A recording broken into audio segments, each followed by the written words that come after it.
Hello and welcome back to the Live for Today, Plan for Tomorrow podcast. I'm your host, Gabe Bodner with the Bodner team of One Trust Home Loans. And today I'm super excited to have not only a friend, but someone I personally trust in the space. This is Rhett Polka, the owner and founder of 180 PT. Welcome, Rhett. Hey, thanks. Yeah, Good to thanks be for here. being on. Yeah, Um, I'm really excited about today's conversation. We're going to dive into talk about healthy aging and what does that look like? What does that feel like as people are aging?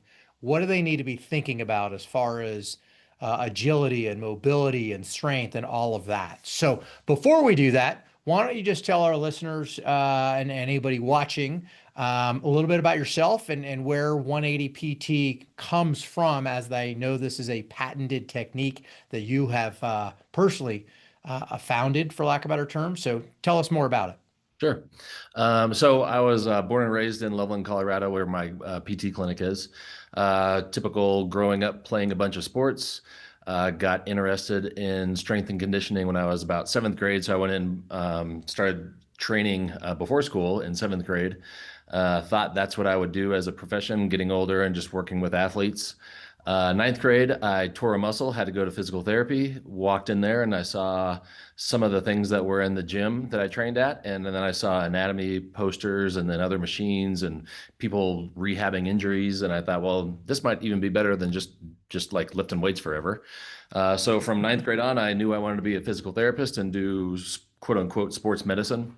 So went through, continued to play sports through college. Got out, went to PT school, thought everything was going to be really cool. Actually got out of PT school. My first job was at the clinic that I was at a patient at in 1988. And now we're in 2000. And I noticed nothing had changed.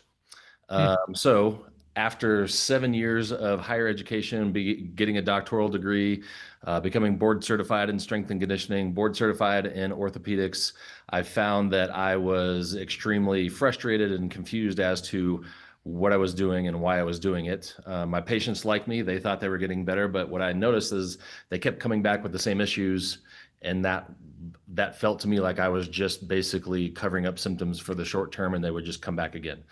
So that was kind of the crossroads where I figured out that I either needed to stop doing physical therapy and just say, forget the last 7 years of my life of going to school, or figure out if there's a better way to do it. So I started on about a 2 to 3 year journey of just ripping apart textbooks and looking at physiology and trying to figure out what the missing piece was and taking as many continuing ed courses as I could. And I figured out that nobody out there in physical therapy was actually getting to where I wanted to get to. I wanted to finally figure out what the root cause of all these patients' problems was. And once I figured out that it was all physiology, all biomechanics, and I needed to become a better critical thinker to put that together, then things started to fall together. I started to get people better a lot faster. They weren't coming back with the same issue over and over again. And that's when I figured out that I was doing the opposite of everything they taught us in school and the opposite of every one of my coworkers. So I knew I needed to leave. So I opened my own clinic a little bit over 20 years ago. No business experience, no idea how to bill insurance or anything like that. Just started winging it. And here I am 20 years later. I've had multiple locations. I'm teaching people around the world.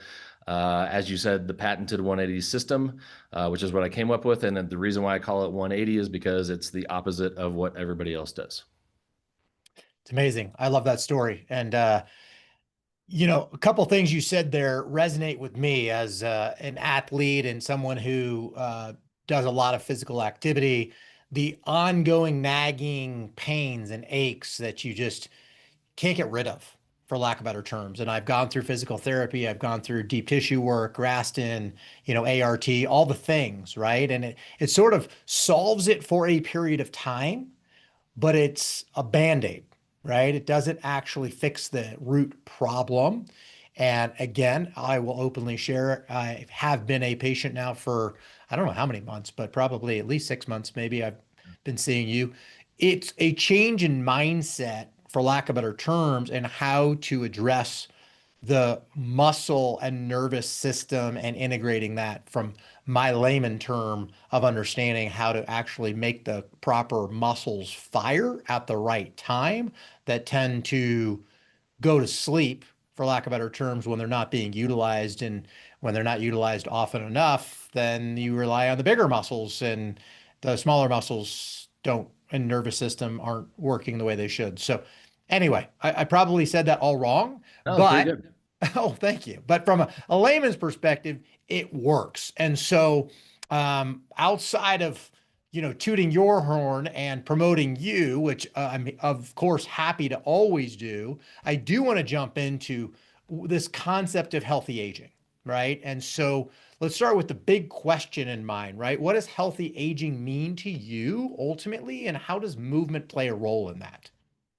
So, from being in this profession for so long and dealing with patients from, little league athletes all the way through grandmas that just want to pick up their kids and or their grandkids and play, healthy aging to me is being able to do what you want to do without feeling like you have to like wear a brace or put something on it to make it feel better or just avoid certain things. So my vision of healthy aging is you do what you want to do without thinking about anything.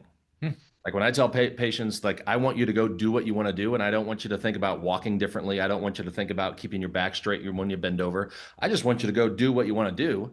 And if you can do that without pain and without thinking about what you're doing, that's healthy aging, healthy living. That's the whole goal. sure. Makes sense to me. With that, as we age, what would you say are some of the most common misconceptions people have about either exercise or physical activity? So unfortunately, we've become a society that looks for we've set the bar so low that we only want to cross the bar when it's this low.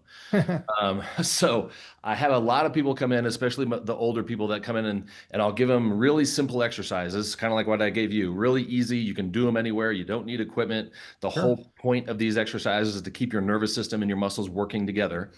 And they come back for their second visit and they'll say, well, I did some of your exercises, but on the days that I didn't do those, I made sure that I went for a walk. So walking in my book, unless you're a cardiac rehab patient, is not exercise. Walking is a mode of transportation to get from point A to point B the easiest way.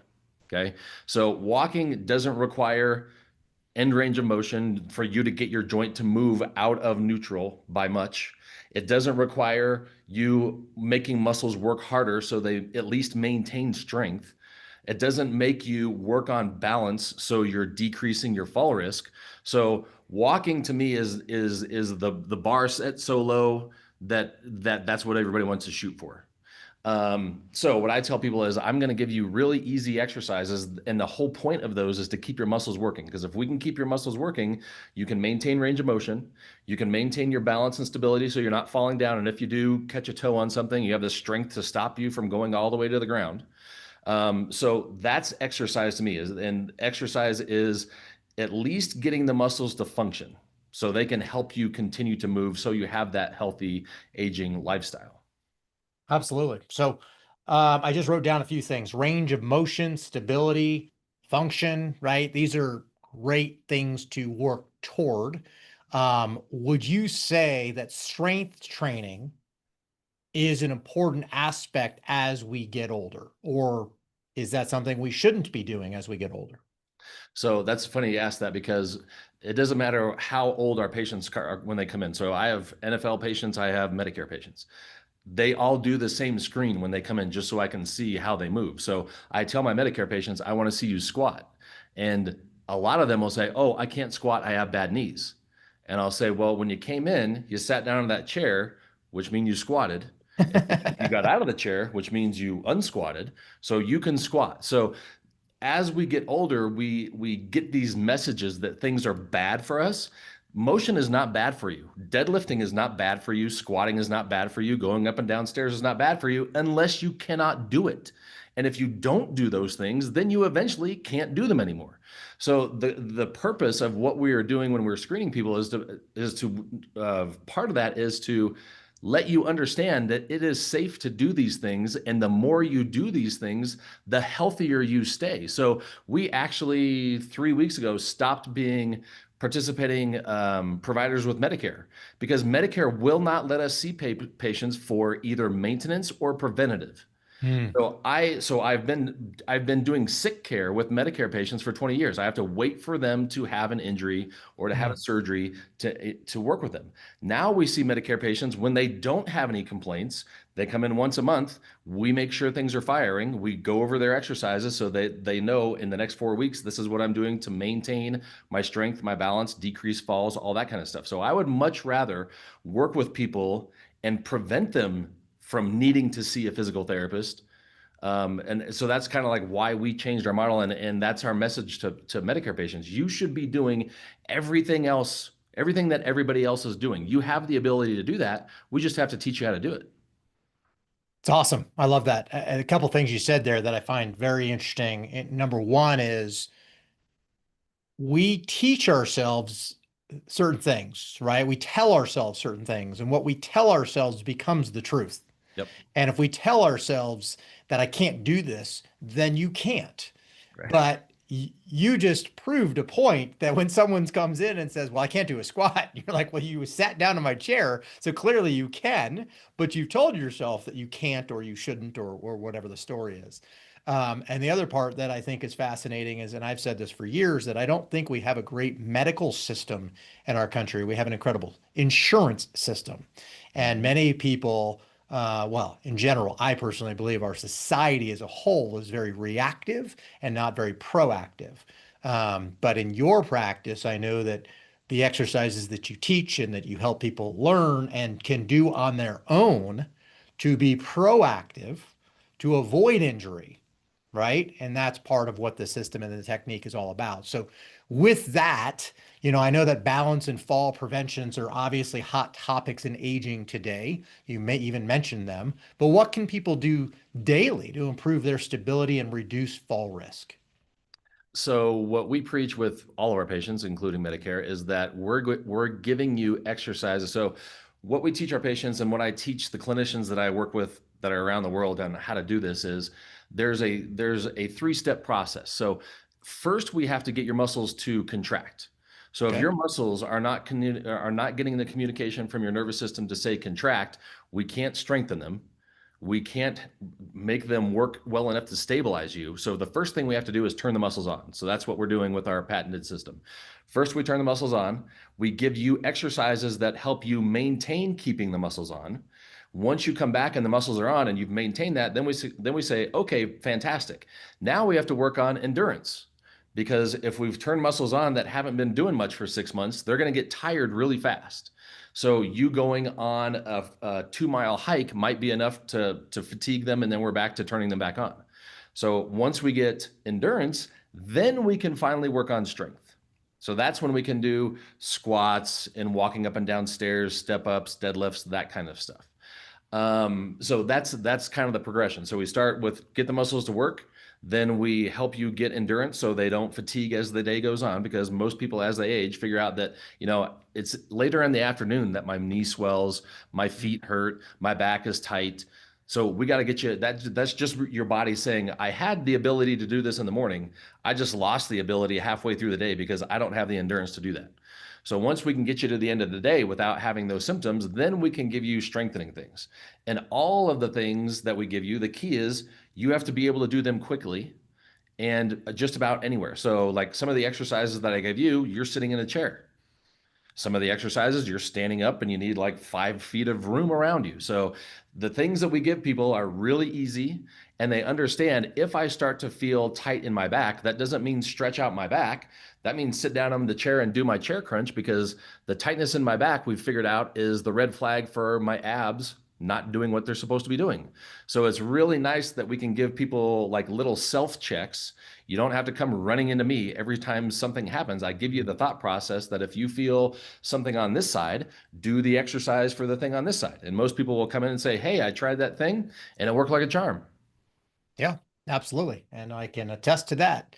And you mentioned red flags. What are some red flags that people might need to either come see you or seek professional guidance, or adjust their routine in some way? So the biggest thing that people do across the span is something hurts. They either cover up the symptoms with something: ice, heat, stretching, foam rolling, little massage guns. So something hurts, something feels tight, attack that spot. So that would be red flag number one. Or something hurts, I stop doing things. Mm, Red flag number two. So if you're finding that you're doing less because you have fatigue or tightness or pain, that mm, means it's already happening. The snowball is already going. Okay. And then if you feel like, well, if my back gets tight, so I roll it out, or I use a little massage gun, or, my feet hurt, so I put these inserts in, all you're doing is what I did my first year of PT school, is just covering up short-term symptoms. sure. So when you do that, not only did you not fix the problem, so the original problem's still there, causing problems. Now Mm, you've taken away the symptoms, so you feel like you can do more. So now you're actually speeding up the snowball rolling and getting worse and mm, getting worse. So the red flag is anytime you feel like you're stopping doing something, you have to adjust what you're doing, like less range of motion, less steps, whatever, or you have pain that you're covering up with some type of symptom modification gimmick. And mm. the definition of a symptom modification gimmick is if you have pain at a spot and you're doing something to that spot, that is a symptom modification gimmick. Because 99% of the time when people come in with low back pain, we never touch their low back. Low back pain is just a red flag of something going on somewhere that a medical professional needs to figure out for you. Mm. So those are your red flags. If you are 65 years old and you go play 18 holes in the morning and then you go paint the fence in the afternoon and you've got no pain and no tightness and no problems, fantastic. You are cruising. If you feel like you have to put your inserts in to play golf, and then you have to do your stretches after you play golf, and then your shoulder hurts after you paint the fence, so you put ice on it, you got a lot of stuff going on. It's time to go see somebody. Yeah, I love that. Would you say symptom modification? Yep. Yeah. Yep. I loved my Theragun until I met you. I just want to let you know. It was on my coffee table in my family room. Literally, I'd come home, I'd use the Theragun, it was great. Yeah. But you taught me, for lack of better terms, that that's not what I should be doing. And truth be told, I don't miss it. So I really don't. Yeah. Yeah. Yeah. It's funny It how felt people good. they It really fall did into that. Yeah. feel, yeah, Yeah. Yeah. You it fall feels into the good. the quick fix, the band-aid, and then after you figure out, oh, I didn't need to do that, then it's actually even better. Yeah. And again, I think that's an interesting point of clarification because you also are a believer that massage is not necessarily the right solution for pain management, Yep. right? And for healing. But I think there's some clarification that it feels good. Oh And yeah. if you're doing it to feel good, that's okay. But if you're doing it for, again, improving overall health and improving an injury, that's not the right technique, is what it sounds like. Correct. So that would just go back to the point that I just made about if you're going to the point that hurts or feels tight, Hmm. that's usually not the problem. So I think we did this with you, like bend over and touch your toes. That feels tight in my hamstrings. That feels tight in my back. I Sure. go and work on your abs. You touch your toes the second time, you go further, you have no tightness because the way your body works is one muscle on one side is supposed to be moving you into position. And when it moves you into the business, so when your abs contract to get you to touch your toes, it's telling the muscles in your back and your hamstrings to contract less. So if your abs never contract, nobody tells your back and your hamstrings to stop contracting so much, and they contract more. So that's why you think you have a tight low back or tight hamstrings. And that's where the whole thought process of rub it, massage it, Theragun it, all those things to the spots that are tight.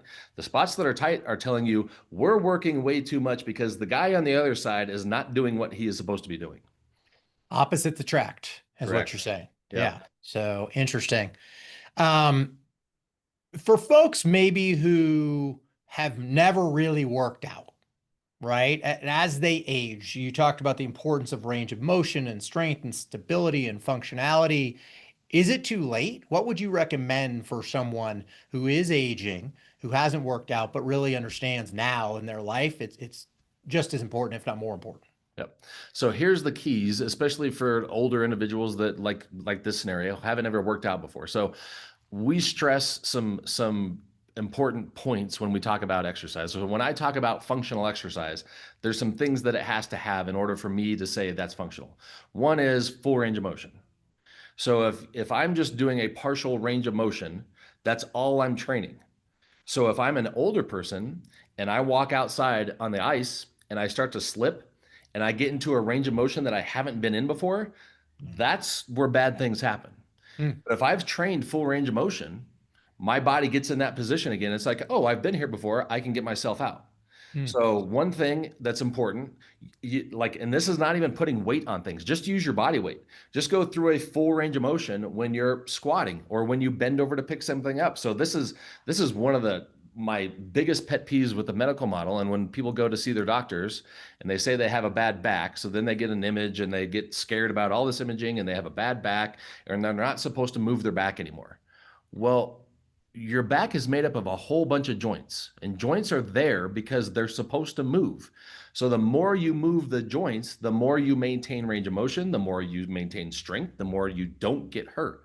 So it's not, well, my back hurts, so I need to stop moving it. It's my back hurts, so I need to figure out what's not working, and then I need to move my back more.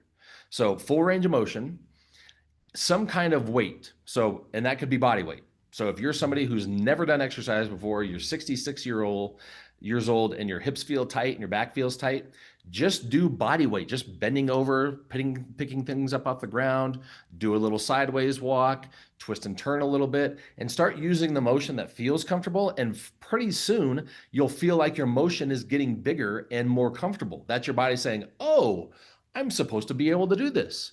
mm. Well, when you do that more, when you get in that bad position when you're slipping on the ice, now you can actually react and save yourself because your body has what's called proprioception, which is its ability to figure out where it's at in space and save itself. If you Mm. never get in that position, only bad things can happen. So if you're going to start exercising, just do body weight. Just do work on as much range of motion as you can. Don't feel like you're forcing it past pain because that's your body telling you, I can't tolerate this. Please stop doing that to me. And just see as you go through if your range of motion gets bigger and you tolerate doing more things. That is like green flag. You figured out this is actually helping things out. So full range of motion, easy body weight, try to have some type of rotational component because all injury happens because we lack the ability to maintain or control the rotational motion. So the more you can twist and turn and rotate on your own, again, the better you'll be when you get in that bad position.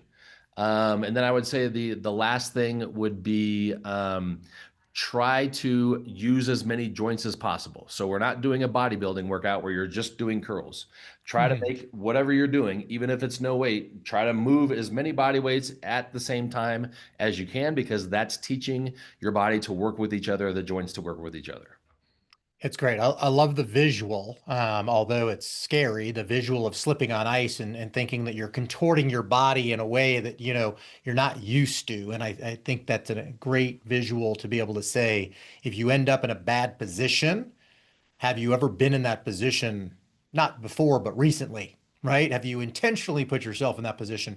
Because I'll go for hikes or runs, on trails and step on a rock wrong and twist but because I do it regularly, I can get out of it safely, for lack of Yep, better terms, right? yep, Makes sense. I do think it's also important to talk about, you said, an injury, right? If you feel pain, there is a point, I would imagine, if you want to speak to this, where pain is your body telling you something's not right. yep, And there's a point where you should push past discomfort, but not push past pain. Do you want to talk about that yep. briefly as well? So pain is what we call your check engine light. So when your Okay. check engine light goes on, it doesn't say what's wrong with your car. It says, take me somewhere where somebody can figure out what the problem is. Okay. So when you have pain, that doesn't mean the part of your body that's painful is the problem. That Sure. means there's a problem somewhere, just like the check engine light.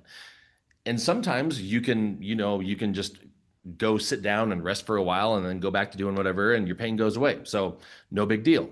But if you've got that check engine light going off 2 or 3 times or 2 or 3 days in a row, and you already tried to rest it, you already tried to ice it, you already tried to take anti-inflammatories, whatever you tried, that stuff's not working.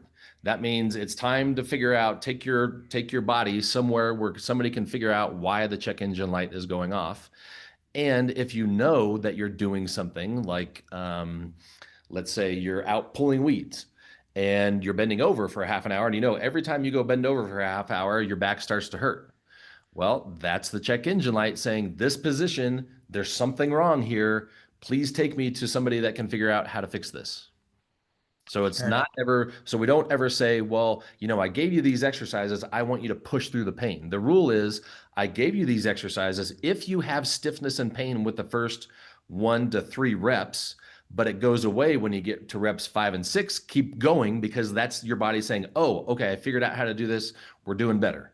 So if you get less pain with more activity, that's fantastic, because that just means your body needed to warm up. Keep on going.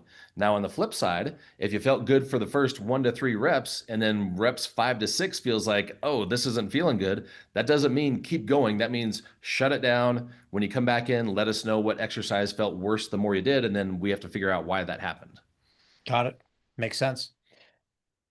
One last question for you here. What's one piece of advice that you wish everyone over 50 would take to heart when it comes to their body and movement? Oh boy, one piece. And maybe it's not one piece of advice, and I know you've covered a lot already today, but when it comes to their body and movement, I think you addressed, of course, the idea of just move and challenge your body into different positions and so forth. Yep.